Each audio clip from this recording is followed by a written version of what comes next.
It's time for the evening rush. Happening now, police are trying to figure out if a murder on I-40 was because of road rage or just a random killing. We're not naming the victim because police still have not notified his family members. But Donald Duquette turned himself into state police headquarters last night. They say the 51-year-old tearfully admitted to shooting and killing the man after getting high off meth and weed the night before.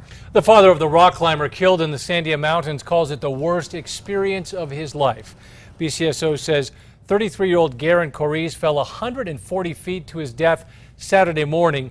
Correes grew up in Albuquerque and on the Kiowa Pueblo and even attended medical school at UNM. He moved to Utah, then recently made his way to the Pueblo to work at a clinic. The man behind a road rage shooting has taken a plea deal. In February, 20-year-old Felix Villanueva seriously injured another man when he opened fire near Jefferson and Cutler. Today, Villanueva pleaded guilty to aggravated battery with a deadly weapon and shooting from a motor vehicle. He faces up to 9 years in prison. Your weather headlines for tomorrow are going to be for a dry out. The drier air moves in, especially across the northwestern half of the state, to include the Albuquerque area. Temperatures will remain very warm, near 100 degrees, with isolated storms possible across the south. A New Mexico rancher is asking for help from officials after he claims border smugglers damaged his property. Russell Johnson says just a few weeks ago, U.S. Border Patrol agents found smuggling activity on his property. He claims a vehicle drove over barbed wire, cut the lock to his gate, and rammed into it full force. Johnson is asking for a taller and sturdier barrier. New numbers from the city show dog and cat owners are being more responsible with their pets. Back in 2007, more than 27,000 dogs and cats arrived at the city's shelters. But in the past year, that number is down below 15,000. Animal Welfare says New Mexicans are taking better care of their pets, and the shelters are also improving operations. Albuquerque is dealing with a very noticeable problem: trash along the interchanges. Both the city and state say keeping those areas clean should be a priority, but sometimes they simply can't keep up. It's the city's responsibility to take care of litter on most streets. Both the city and DOT say they're teaming up to fix areas where city streets meet a highway.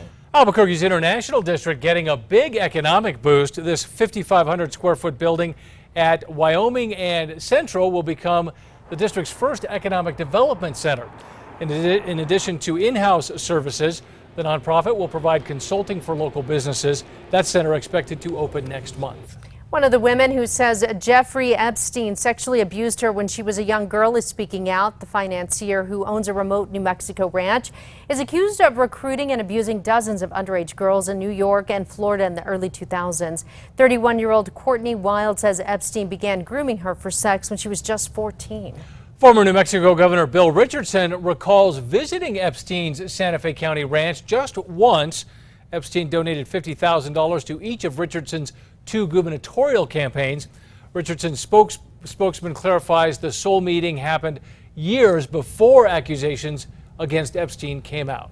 New Mexico is getting a special visit for the 2020 presidential campaign season. Jill Biden, the wife of former vice president and current Democratic presidential candidate Joe Biden, is scheduled to visit New Mexico. Information very limited, but we do know she plans on visiting the state on July 26th and 27th. The Metro Threat Index goes down to a 1 tomorrow. The real concern we have is just the heat. It's going to be very, very warm with temperatures in the high 90s. The chance of showers goes down through the end of the work week. Turns out even cows love green chili. In 2004, researchers at NMSU found cows prefer a diet containing chili pepper byproducts over a purely corn-based diet. They later discovered that chili pepper also helps reduce inflammation.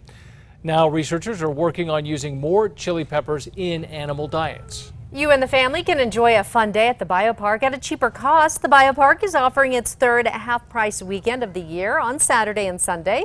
New Mexico residents will pay just $5 per adult and $2.50 per child. Well, you certainly cannot deny one New Mexico woman's passion for the band Queen.